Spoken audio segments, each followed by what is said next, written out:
What's up, ladies and gentlemen of YouTube? Boogie2988 coming at you live once again through the power of the internet. And one of the first biggest releases of 2015 is the game H1z1 by Sony Online Entertainment.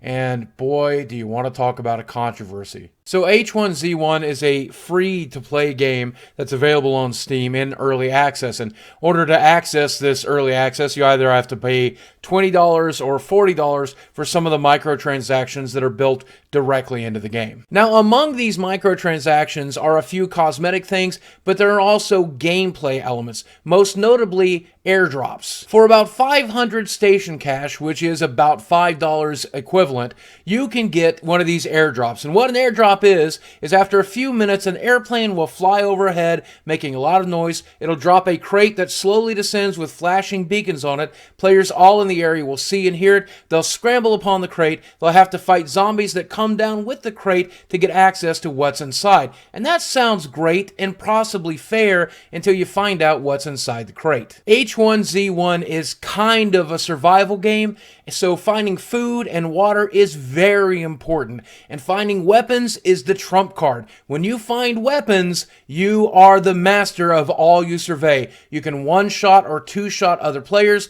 Guns are important. The entire point of a survival game like this is to scrounge for these things, to try to find them, to try to find a gun and survive with it for as long as humanly possible. But for only $500, you can drop one of those crates, and you bet almost every crate so far has had food, water, and weapons. What makes this even worse is that Reddit has discovered that many points during the development cycles, developers of this game have said microtransactions will not be pay to win. They would not impact gameplay elements. They will most likely only be cosmetic.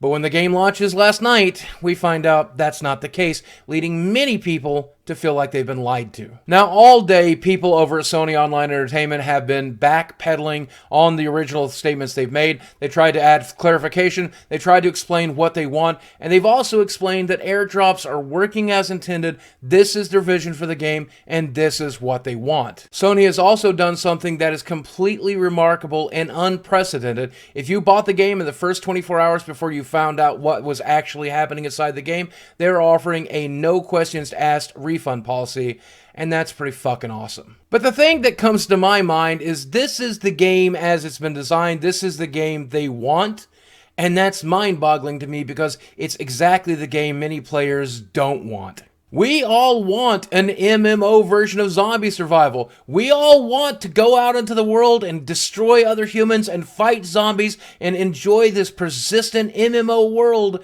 We just don't want microtransactions in it. And that's not to say that you can't have microtransactions in it. Let me change the look of my character. Let me buy clothes that I can spawn with. Let me buy other small non-game altering perks, and you still got the free-to-play model that you seem to desire. If airdrops are an integral part of your design, allow me to get airdrops by doing good things or discovering good items inside the game. But paying real-life cash is absurd. What's even more frustrating, to get early access to your game, your free-to-play game, many of us spent $20 or $40 just to get access to the game. So you're making a product we're willing to buy. There's no need for microtransactions whatsoever. The good news is this game is still in alpha. This is an early access game, so the final game could be completely different from the game that launched just last night. And the truth of the matter is, I know a lot of the developers over at Sony Online Entertainment. I know that they'll do a great job of balancing what the players want with the vision of their game and hopefully come up with a really great product in the end. But there is a much bigger lesson to be learned here, and I hope that we all choose to learn it. The folks over at Sony Online Entertainment have been awesome enough to offer refunds to anybody who felt they didn't get the game that they were promised, and that's great. But not every developer is going to do that. I expect this to not just happen again in 2015, but to actually be the norm, because that's the norm for 2014. We've seen incomplete games that were hyped beyond belief and just didn't deliver on their promises. So do me a favor. Don't pre-order.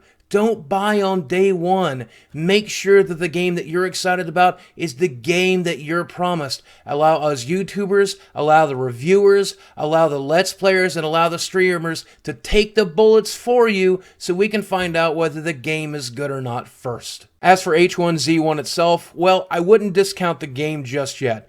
If I know the guys over at Sony Online Entertainment, and I do, I think they'll end up turning this into a game that a lot of people are going to want to play. But as it stands right now in this current stage of early access, it is a free-to-play game that requires you to spend at least $20 on microtransactions to get in, and those microtransactions do affect gameplay. So at least now we know the truth about the build of the game, and you can make an informed decision. All right. I love you guys, as always. Thanks for watching, and I'll speak with you soon.